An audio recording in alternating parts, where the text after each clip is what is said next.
Hey guys!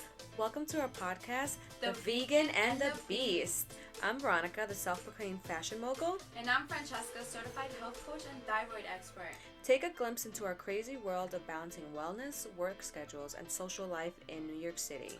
Each episode, you'll hear our crazy story of the week, tips on health and wellness, and the latest fashion trends. We want to leave you encouraged and motivated to live a more empowered life. Now let's get into this episode. Hey guys, welcome to our first episode. My name is Veronica. And I'm Francesca. And welcome to The Vegan and the Beast. We did it. We finally got here to this moment. Our whole concept is for The Vegan and the Beast is to really talk about fashion and nutrition. This is our way, a platform for us to motivate you guys and to feeling good and looking good, and for us to tell you like our crazy stories. Yeah, all things lifestyle in a crazy New York City. We're in the midst of everything here, so we're gonna share all of our tips and just everything that we get into in our daily lives. You'll be cracking up, I promise. And you guys will probably hear, sirens and stuff. This is our first podcast, so we're still kind of like getting our sound quality to you'll hear a baby crying every now and then. Somebody cursing, Yeah. Typical New York City life. We try not to record it on the porch, but it sounds like we're on the porch. The stoop. Yeah. We actually are really good friends. We work together, and we spend a lot of time together. A lot. Way more than I think the average person at work should spend with their coworkers. But we do because we have to. We do. But that's how we met. Yeah. And when I met Francesca, it was more of she was just a kind person and just really, really sweet. And as I got to know you, I just remember that you were just so kind and just so understanding. I try. Yeah. And I just remember, and then we started talking, and you started telling me about this whole issue with a thyroid condition that you had. And it was very interesting because I spend a lot of time with Franny, and she eats like, she has the strongest will I think I've ever met. I get that a lot. Because I eat garbage, and you know that. I eat a lot of pizza. You got your little bag of cherries. Yeah, sometimes some plums. I'm an old lady. The plums. With the plums. One of those prunes. There'll be prunes next. I drink some wine, just an old grandma from Long Island. That's alright. Pinkies up. So that's how we met, and that's a big part of you. Yeah. The whole thyroid thing, that story goes back, but let's start at the beginning. Veronica was just always a ball of energy and spunky, and I love that because I function very much off of energy, and I not only feed off people's energy, but I reflect it back, and I definitely loved her energy. And yes, we spend a whole lot of time together. And she sees me eating my papaya and smoothies and green everywhere, spinach. But yeah, when I was younger, I was diagnosed with an autoimmune condition called Hashimoto's. And it's basically, the doctor basically told me my body was attacking my thyroid, and it was destroying itself. And he told me there's no cure, there's nothing I can do about it, and a whole bunch of other things. And I basically looked at him and told him no. No Hashimoto's. Yeah, no. I was like, there's no way. And I was only 24 at the time. So I was young, fairly young. And I was like, there's no way you're telling me I have a disease that there's no cure for. And that's just me, and that's just how I am. So, of course, I'm a Christian all the way. So I prayed about it, and I was like, you know what? Let me find a way I can do this using everything that God created. And He created the fruits and vegetables, so I said, let me go back to the basics. Thankfully, I've been able to bring my thyroid back to normal function without medication. Which is great. By my lifestyle. And it wasn't only the fruits and vegetables. Stress was a huge part of it, and the right type of exercise and movement, and really changing my whole lifestyle. And that's why we're gonna bring you guys all these tips because living in New York City is super high hard. stress, super hard. There's so many things going on. You gotta figure out how you're gonna pay the bills, then still like live your life. You know what I mean? Like, it's like, super difficult. So we've had these conversations where it's like you want to eat, you want to go run, you want. We were just having that conversation. Listen, I gotta eat dinner. I gotta run. I gotta work on my website, and then I need to sleep. But I don't know which one I'm gonna do first. And what do we end up doing? Sleep. Sleep is like amazing to me. It is amazing, especially like we rarely get a full night's sleep. There's so many nights we get home at 11. Oh, I gotta be up at 3. Like it's crazy. It's crazy. We've had a rough schedule. Woo! For the past couple. I say from the beginning of this year, we've had a rough schedule. Yeah. I don't know if you feel it, but this year has been like super like quick. Yes. And we've been doing just so much, and not only with work, but like you started really pushing your like fashion blog. Yes. You guys haven't checked her out yet. You have to check her out on Instagram. I'm really trying, but it's really hard. The social media stuff is really hard. Yeah, because it's a lot of work. The algorithms on Instagram. If you're not up to date with the algorithms, you might as well just post and leave it up to God, because I don't know. Yeah. No, for real. It's like you have people out here who I don't know how, but they get like the inside scoop on what the new algorithms are, and they're like, really, I didn't even know that. Yeah. That you could even get that. Yeah, like I don't that's know how, but I need to find out. If you guys, if anybody knows that kind of stuff, let us know, because we really, this is really hard. The social media stuff is really hard. I don't know how these girls do it. Yeah, and listen, they always say, be just authentically you, and that's what we do. We just show who we are and what we stand for. So if you want to follow me, you can follow me on Instagram, Live in Victory, with periods in between. So live.in.victory. And that's what we think you guys should do. Live in victory every single day. That's perfect. Yeah. So when I met Franny, she explained this to me, and Hashimoto's. I mean, first of all, when she told me, it sounded like a city in Japan. Well, the doctor who found it was Japanese. Yeah. Didn't I tell you that? Yes, and I was like, it was funny you said that. Like sushi. I don't know. I thought it was sushi when you said that. His name was, I forgot his first name actually, but his last name was Hashimoto. So that's why they call it Hashimoto's thyroiditis. Okay. Anytime you have an itis at the end of something, it means that there's a virus there. So, Hashimoto's thyroiditis. Yeah. So, but they told me there's no cure, but guess what? My thyroid's functioning normally now. Right. And I don't take medication. And that's one thing I always said. I was taking it, but I said to myself, I am not going to be on this the rest of my life. There's no way. I had to wake up at 5 o'clock in the morning, because you can't take that medication with anything else. You can't take it with vitamins. You can't take it when you eat. You can't take it with anything else. And I didn't know that. Yeah, you have to take it at like 5 o'clock in the morning, and then you have to wait like 2 or 3 hours before you can eat anything else. So even on the weekend, I would have to wake up at 5 o'clock just to take that thing. Okay, that would never work for me at all. Exactly. It was like, and then on top of that, he's like, oh yeah, you'll feel better.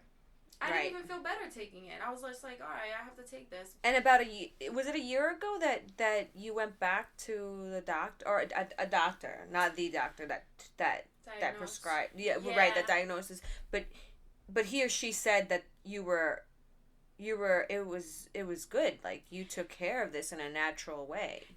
She was amazing, because she was basically like, do whatever you want to do, just let me know what you're doing. But she was Indian, and I think she also very much acknowledged like integrative practices. Come to find out, after I had been seeing her for 2 years, she opened up her own like health coaching practice and left Mount Sinai. Now she has her own wellness center. So like when she checked my thyroid, this was now like 2 years ago, she like left me a voice message saying like, you basically like you did it, like you changed your lifestyle, you changed your nutrition, and you brought your thyroid back to normal function, and you haven't been on the medication. And she was so ecstatic about it. And then she told me that she was opening her own practice, and that she was just so excited that it was like an example of how changing your lifestyle and nutrition literally helps heal your body. So she was ecstatic about it. But yeah, last year I saw another one because she's not with the hospital anymore. I had to go see another endocrinologist, and he again said it's functioning normally. He did say there's antibodies. Now, when you have Hashimoto's, your body produces antibodies to fight the healthy cells. My antibodies did go down, but he's not integrative, so he doesn't recognize like other forms. Okay. So he did say to me, "Oh, you better watch. It's gonna come back." And I was like, "Oh, you better watch. It's not gonna come back." And I said, "No, listen. You gotta speak these things into existence." I told him, I said, "Watch when I come back. There won't be any antibodies, okay? Because the numbers just keep going down. So, antibodies down, thyroid functioning normally, and I'm not on any medication." So that's great. Older generations have a history of not going to the doctor for every little thing. And that's like my mom. My mom does that a lot. She just... I do want her to get checked out and for anything. Mm-hmm. Yeah, but she just doesn't... She just doesn't... She has that mindset of, I'm just going to eat healthy, which she does. Mm-hmm. And then, and I'll be okay. Mm-hmm. But I know that as you get older, things... Yeah.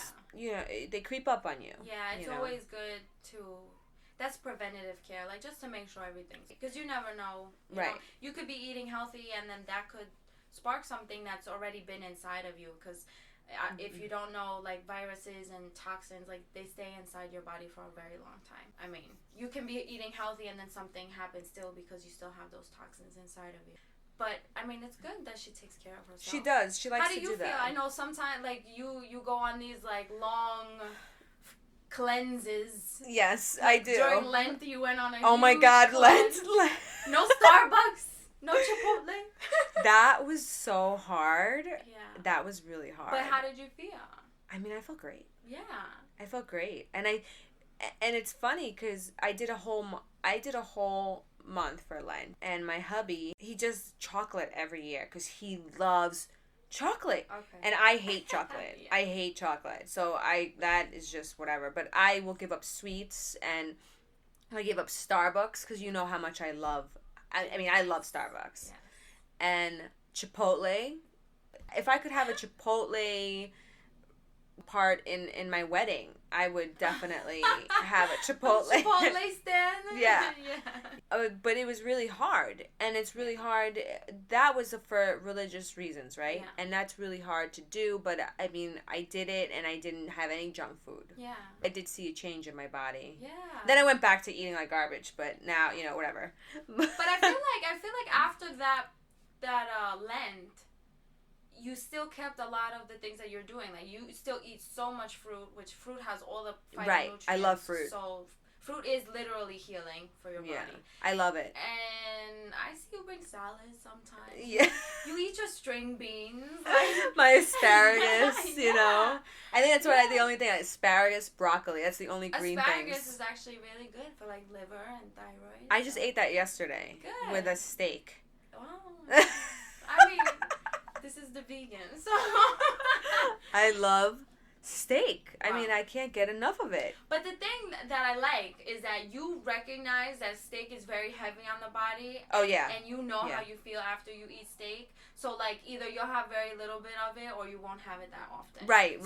That's the thing. Like, a lot of people don't realize what they're eating makes them feel. Like, there's that complete disconnect, which blows my mind. Because why else are you feeling the way you feel? Mm-hmm. You know, it's what you put into your body. Absolutely. So... I love that you have that connection. Yes, I do. I have to say that I really do. I can tell like what's gonna digest well and what won't, and what makes you feel heavy, and what you listen to your body. Yeah, I listen to it all the time. Nobody knows your body better than you do. Yeah, and I tell my clients that all the time. Yeah, I mean, I'm 100% believer in that. And when I met you, I remember you telling me all this stuff, and we're so different, but we're so alike in so many different ways. It's so funny how like we differ, but then we don't. Like it's so weird, but I love it. It's like the yin and yang, as they say. Yeah. When I met you, you told me all this stuff, and I said, wow, it's crazy that you told me this story, then come to find out that at the time I knew somebody that had that same problem, and he had my boyfriend had it taken out, the thyroid. Yeah. He just wants to medicate, and he has to get it looked at, and not that he doesn't want to eat healthy, but it's just I guess the type of work that we do. It's like we have to be on the go. Yeah. So it's hard. Yeah, it is very well. Listen, it's hard. Very hard to like continue. Not even continue. It's very hard to have the lifestyle that I have in our line of work, because it's like we are always on the go. We're always in the car. We're always going somewhere. So like I have to bring like bags of food with me, or else like with nothing. And like it's easy. Like people just go in like the bodega and get some chips and get a sandwich. It's not that easy. Like, give me a banana. You always have a banana or something. Like, we get something that's like really healthy. Yeah, but it's like a banana's not a meal either. You know what I mean? So when I'm hungry, it's like, oh man, what am I gonna get? So that's why I always try to be prepared, even if I don't end up eating it. As long as I have something with me. It is very difficult though, and a lot of people don't have that will. They're like, I talk to so many people, but for me, I don't know if it was because maybe I was traumatized. But for me, when I was 24 years old, and this doctor, I was the only one. I was by myself in the room. The doctor looked at me and was like, "Yeah, you know, your organ is dying. I have to take it out." Like, my health was everything to me, because at that age, I was living on my own. I had to work 2 jobs. I was going to get my master's. Like, I had to do all this on my own. I did have a boyfriend at the time, but that guy was living off of me. Like, I was like, well, what am I gonna do? Like, now I gotta support myself, support this guy. Now I gotta fix my thyroid. Like, what am I gonna do? I was going you were crazy. So young when that happened. Yeah, I was like, oh. And when didn't you tell me, like, when you found out that you were on your way back, you went to somewhere in Brooklyn. Yes. But then you were on your way back to the Bronx, because you were living in the Bronx at the time. Yeah, so I was living in the Bronx at the time. And the day that they told you that. Just kidding. No. Anyway, yeah, I was living in the Bronx at the time, and the day, I went to the appointment by myself. He didn't even come with me to the appointment. I was by myself, and I lived up in like Morris Park area of the Bronx. So I took the train ride by myself, and I was crying, because that's like traumatizing. It right? is. It's like, very traumatizing. The doctor's telling you your organ is dying. Like, there's nothing you can do about it. Like, how crazy. That's pretty much like a death sentence, right? Like hearing a death sentence. Like, that's it. You have like 2 weeks to live. Oh my God. That's what I would have heard. Right. And I would have started crying. Because I was researching what a thyroid was before that, because my dad had been diagnosed with thyroid cancer like a month prior. So I was like, oh, what is the thyroid? Like, let me look into this. So when I was looking into it, I was like, oh my God, like something's wrong with my thyroid. So that's why I went to him anyway. But, oh my God, that's not even what, listen. And then he tells me that I have 2 nodules on my thyroid. So nodules are like growths. Okay. And then he goes, they could be cancerous. I have to do a biopsy. So I'm like, now I'm going home, hysterical crying. I have growths on my thyroid that might be cancer. Like, I was only 24 years old, so all these things were going through my head. That's crazy. And I was like, oh, what if I have cancer? I get home, and I tell all this to him, and he goes, oh, you'll be all right. Like, why are you crying? Don't worry. What? And I was like, yeah. You know, like, literally. And I was like, that's not cool. Like, and then my whole mindset just became like, I gotta do this for myself. Absolutely. I got to do this for myself. Nobody's gonna do it for me. So unless someone has that realization that, like, your health is everything. If you don't feel good, you're not enjoying yourself. You're not going out. You're not, like, living life. You're not traveling. Health is everything. Your health is literally everything. When you feel sick, do you want to do anything? Absolutely not. Yeah, so imagine, like, not only did I have Hashimoto's, I also had stage 3 adrenal fatigue. So, like, I could barely get out of bed in the morning. And now you see me now. Oh my God, yeah. Now in the morning, you're like yell you good wake mornings up to everybody. And you say good morning, and you're like the happiest person in the office. And I'm the most, like, miserable person in our office. And I hear you, and then it's just like, you know what? It's going to be a good day. It's going to be a good day when she comes in. When I don't hear that, I'm like, okay, it's not going to be a good day. It's like what we do, like Franny and I've done this with Franny, where I always ask her how she feels from 0 to 10. Every day, I ask her, from 0 to 10 right now, how do you feel? And she'll tell me a number, 10 being feeling the best, right? And we do that now. And then we talk about it. And we talk about it. Because yeah, we do. There's always something going on our minds, yeah. And you gotta let it out. You can't let that stuff fester. Yes. And so, sometimes we'll be feeling like a 2, and then and then she'll tell me a number, let's say. Then the next question is, how do we go from making it this number to a 10? Like, how do we get there? Right. What will make you happy right now? Yeah. Most of the time for me, it's like food, because I'm hangry. Right? Yes. I'm just so hangry. It's a real thing. It's an emotional thing. It's a real thing. It really is. If you want to get technical. Okay, let's get technical. Yeah. It is it's like a chemical imbalance, like it's a hormonal thing, because there is there's a hormone called ghrelin that when you're hungry, ghrelin sounds like gremlin, and you know how gremlins get. Yeah, that's literally what happens when you're hungry. You literally are like, I need food right now, and you get like. I get agitated. You've seen me. You've seen me. I get so agitated. I get so. I have a quick attitude. I don't want anybody. I don't even want anybody to look at me. Yeah, it's a real thing. That's why you gotta keep ghrelin like on a like on a level. Yeah. Because we don't want it to level up. No. To like the black gremlin. No. Spike. I always say that. I'm like, I always want a little gremlin. Are the gremlins the same thing as like the Furbies? Is that a gremlin? No. You know what? They looked like the Furbies, but Furbies was a toy from back in the 90s. Did you remember that Furbies? Was so weird looking. I thought they were weird gremlins. Weird looking. No, I don't think they were. We're gonna have to look that up because I don't think. Maybe they were. I'm not sure, but I do remember that like in the 90s. Yes. And we wanted a Furby so bad, and my youngest. You did? Yes. Why would you want that thing? I don't know, but they got it for us for Christmas, and my little sister didn't get one, and she started crying, so they had to go and get her Furby. Listen, the 90s are coming back. Yo, the 90s was where it's at. The 90s are coming. The 90s fashion. Yes. The 90s fashion is coming back. Yes. I just got the Fila sneakers. Yes, you know what I saw? Ones.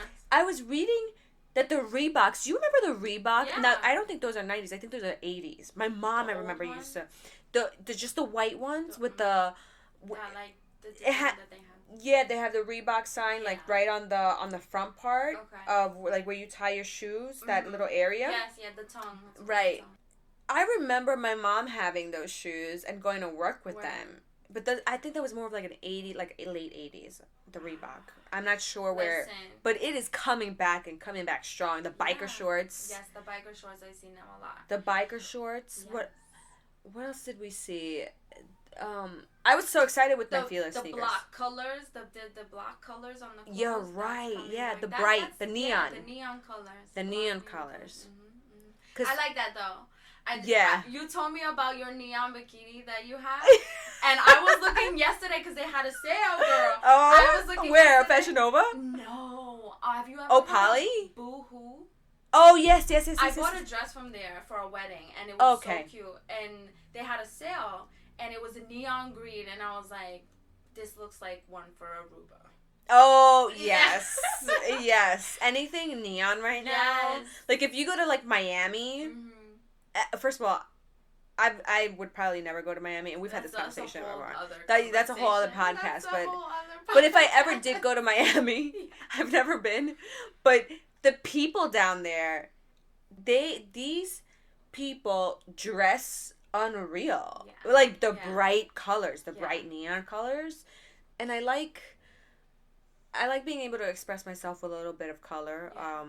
If you guys check out my Instagram, you'll always see that I like neutrals in my house and even in what I wear, because neutrals are always, I always believe that neutrals are always in style, and they never are out of style. Like wearing a white shirt with jeans. Oh, white tee with just blue jeans. It will always be in. It will always be in. Always. You get photographed now, it'll be in 20 years from now. Yeah. You know what I mean? Same thing with those stripes. Which the blue the navy blue and white. And white. I'm obsessed with stripes. Yes. You know that. Yes. I'm so obsessed that I think like Franny subconsciously we once in a while will come into work and she's wearing stripes and I'm wearing stripes. Yeah. We were actually wearing. Was it that we were wearing yellow stripes or no? No, we were wearing the that pattern, that different pattern. Not the stripes. I can't think of it right now. But we were wearing a same pattern shirt with the not same the colors. Dots. No. But with the same color scheme. The checkered looking? Kind of, yes, the checkered looking kind of pattern. Yes. And it was blue. Yeah. And then I think our boss was wearing that and it was purple. Yeah, she was wearing purple. Yeah, we were all in the same pattern. And then our other boss was wearing that too. Yeah, it was really funny. It's almost, and our coworker. Each other. Yeah, it was really weird. That's how much time we spend together. It just blends. Everything blends. We're starting to eat, and we're starting to look alike. Yeah. Didn't someone ask if you were my sister recently? I was like, in spirit. Yeah. I was like, yeah, in spirit probably, because we're always together and we can finish each other's sentences. Literally. Or my thought, you'll know exactly what I'm thinking. You just have to look at me. Remember in the car the other day? Oh my God. No comment.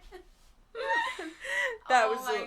That was a little crazy. Yeah. Mm-hmm. Speaking of being in the car and looking at you and your face, we have to get into this story, which is what we wanted to talk about. We wanted to introduce ourselves, but we also wanted to talk about how social media has really gone crazy, and how it's hard because we began this podcast with the social media and pushing your page and pushing the fashion blog, pushing your nutrition and health page, and you have so many followers now. Yeah. And I'm just starting to do it, but I just realized how hard it is. Yeah, it's hard. Yeah, and it's a lot of work. It's a job. It's a job, and I can see why millennials and younger generations are taking these types of jobs of marketing and doing all that kind of stuff. Branding and all that. Right, and they're ambassadors, influencers. Yeah. I mean, this is a new world for me. It is, but you're liking it. I see you. I see you with your curl cream, girl. Yeah. No. But it is a very different lifestyle now with social media being so in your face now. The Twitters, the Facebooks, and all that kind of stuff. Yeah, and all the different platforms function. It's so easy to either embarrass yourself or embarrass somebody else. And I mean, you shouldn't care what people think, but if you misuse something, I mean, it's fine, but I think that we need a tutorial for some people. Yeah, and when we mean some people, we're talking about the older generations. We're definitely not discriminating against older people or anything like that. We in fact can learn from the older generations because they did things totally different. Yeah. And I feel like I'm kind of stuck in that because we grew up with social media in the beginning of social media. You and I, right? Yes. Now it's just gone viral. Now it's everybody's using this for dating apps and stuff like that. Yeah. But, we grew up with this. And literally. People like my mom's generation did not grow up with this. But Facebook, for example. Right. Everybody's on Facebook. And it's become this thing where, I mean, obviously you can connect with family, friends, or anybody all over the world, which is great. I think what you're trying to talk about is the story of one time, this older woman that is a friend of the family, very close friend of the family. This was, by the way, in a car, and Franny and I were on the job, and we're in a car, and we're just, We were talking about something about the job, and I just flip open Facebook, right? On your phone? On my phone, because I was like, oh, what's going on, whatever. Well, actually, it was in one of my private groups because I posted a question and people were answering me, so I wanted to open it to see what people were saying. And this woman, instead of private messaging me, because that would have been, I feel like, maybe I could be wrong, you can correct me. I feel like in this situation, a private message would have sufficed. But let me finish. She comments on my question of the day. Okay. I can't even say it. Like, she comments on my question of the day asking me, like, what did she say? I'm so sorry to hear about your mother. Like, when did she pass away? And I was like, oh my god. Oh my god, you could see my face. Franny's face was so... She was in a mixture of, like, surprise, shock, anger, every bad emotion. And I just remember seeing you, and I was like... I laughed, but I wasn't laughing because I thought it was funny. I just was laughing nervously, I think. It was because I was scared, too. I was so scared that this... Oh my god, I don't even want to say it. I know, you know what I mean? Because we don't believe... We don't like to put things out in the universe. Well, you know? Listen to what I said to her. I said, what are you... First of all, I said, what are you... Excuse me. What are you talking about? And then, and she immediately replies. So this is in the comments of my post. She's like, I just saw on your aunt's profile. I'm so sorry. I'm praying for you girls. So I go on my aunt's page, the only aunt I think who has Facebook, yeah. And it was also, I don't know if it was my grandmother's anniversary or something, because she had posted a whole bunch of things, and then she wrote, please welcome Joanne with open arms. Now, Joanne is my mother's name. Right. And I was like, I was like, wait a second. And then she said something about last night, like Joanne something last night, welcome her with open. Like bugging out. I called my mom's cell phone. Of course, she doesn't answer the phone. I remember that. I called her job because I was like, I need to make sure I hear this woman's voice. Like, right. I don't understand. Like, you remember, I was freaking. She was freaking out. I was freaking out. So thank God, of course, she picks up the phone. Like, I didn't have to ask for her, and I was like, oh my God. Control these people on Facebook. Because does your mom have Facebook? Yeah, so my mom has see Facebook. That? She didn't see it. She didn't see it, but she was in the private group too, so she could have. But like, she started laughing. Oh my God! What did she say? Like, I overheard her. Like, she said, "I'm alive and well." Yeah. She goes, "I'm alive and well," and I was like, "Oh, thank you, God." And she started laughing, and then so I answered the woman, and I was like, "Listen, don't put that into the universe like that," because she was commenting on like everybody's thing, and I was like, "That's definitely something." Like, if you didn't see me write a post. If you didn't see me write a post, don't put that out there publicly for everybody to see. That's definitely very personal. Yes. And that's what I'm talking about. Like, when you comment on a post or a picture, everyone sees it. Everyone sees it. And that's my point. And I've always said this. Okay. I've said this to you before, and I've said this. Repeat it again. Everyone sees it, guys. If you like something, if you comment. If you love something. Everyone sees it nowadays. Yes. It's not a hidden secret. No. You know? No. And I've had some stuff too happen to me. When Facebook first started, back, I don't know, in the 2000 whatever. Yeah. I got into it, and I had, my boyfriend at the time had taken a picture of me in a bikini. And me, as this was up and coming, the Facebook thing and everything like that, you're thinking, oh, it's private, that you could put it in private, whatever. Yeah. It was up there. My picture was up there in a bikini. Yeah. And I don't know where, I think it was like on a beach, or we had just come home from the beach, whatever. He took it. Mm-hmm. I posted it up like an idiot at the time. Yeah. But you know, you're in your 20s and you're like, oh, you know what? I look good. Like, I'm just going to post this up. At that time, my friend from high school had given me a little pin. You know those little pins that say like I love New York, but they're so little that like they're like the size of a nickel. Yeah. That it's a pin. Yeah, and you put it on your like backpack or right, like all the I remember the emo kids in high school used to have a collection of those things. Yeah. She gave me one that said I love porn, and I thought it was funny. And I took a picture of it and I put it up again like an idiot on my Facebook. Right, we do silly things when we're young. Yeah. And I posted it up. Yeah. And of course, my family, Oh my God. my cousin, somebody saw it, and my cousin showed it to an aunt of mine. Yeah. I mean, my family just got on me about. It's funny, like they never said it to me, and they don't know that, like, I know that this happened. Uh-huh. My mom told me about it, and my mom confronted me about it, and she said, "Is this true that you're doing porn?" And I'm like, "No." What? I'm like, "What are you talking about?" Because she knows her daughter. Yeah. She knows me. Yeah. And she knows that she raised me well. Right. Mm-hmm. So she just was like, Is this true? And I'm like, "Mom, what are you talking about?" And she's like, "Your aunts said this, and that." And I was like, "Of course they did." Right. Like, of course they did. And I said, "Let me show you what's on my Facebook, okay?" And so I logged in. You know what? It was my first time ever in this situation. Yeah. And my mom was like, "All right," she gave me a lesson. She said, this is beyond her, this is way before Facebook and Instagram got involved together, and Twitter and all that stuff, right? And she said, "You have to be careful with these things, because people can see this." Yeah.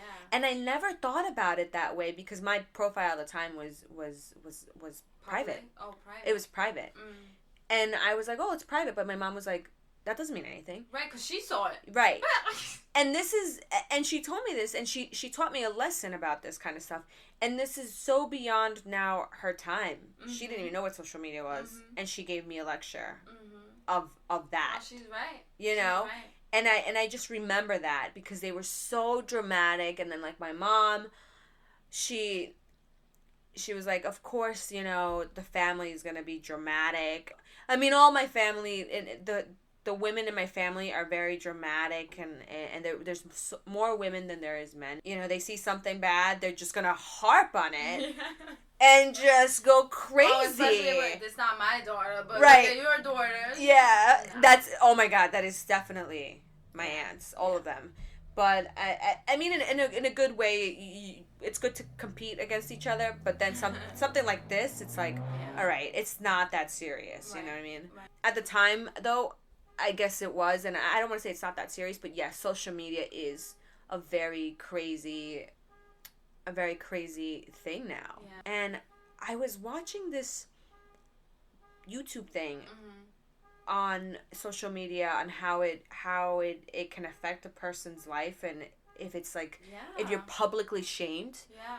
Well, you see now it's the cyberbullying, like, that's huge. All the younger kids, because they grew up with social media, like, even more so than us. Like, yes. They were, like, we know it's like, whatever. Right. But these kids have tablets when they're 2. Right. You know what I mean? Like, I didn't have my own cell phone until I was in high school. Yeah, I don't think I had it wasn't even my own. I shared it with my twin sister. We had one cell phone. I was like, "I'll get it for period 1, you get it for period 2." Like, throw it across the hallway.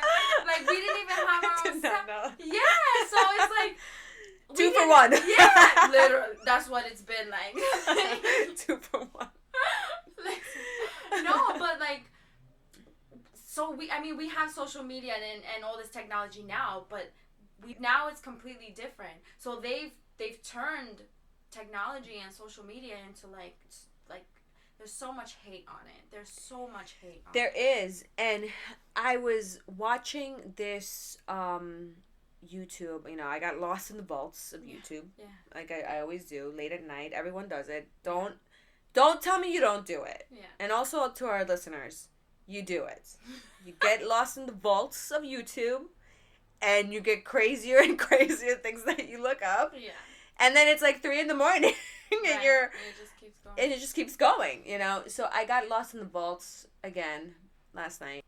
I was watching a thing on social media because I think it's very interesting. It's called TED Talks. I've never heard of that. Talks. I've never heard of it until a follower of my on my page, who's gonna listen to this podcast. Awesome. Shout out to you. I don't know his Instagram name. I have to shout him out. in the next podcast because he put me onto the TED Talks. So he was like, oh, look this up. If you guys watch TED Talks, there's one on Monica Lewinsky. No, I mean, You have to watch that. It's really ties in with all of this because she was publicly shamed and way before social media. She was before Kim Kardashian and Paris Hilton with those like sex tapes.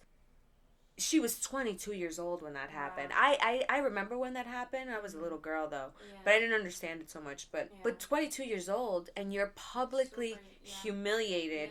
And when I think about it now, no one ever talks about the effects that had on her. Absolutely not. You don't hear anything about it. They called her a slut, slut shamed her and all this stuff. That's so easy to do, but you have to understand this was a 22-year-old girl at the time who was in the public eye because of a mistake she made. It's terrible. And I feel like it's even worse now. Yeah, I mean, because the word can spread in a second.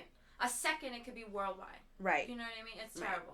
It's especially if you're going to use it for that. I'm starting to watch them, and I didn't even know that existed. Yeah, and I thought it was really good. It was a really good. I was watching her and her explaining like her going through this public humiliation where her mom even would be. Her parents knew how her self-esteem was being hurt and her mind.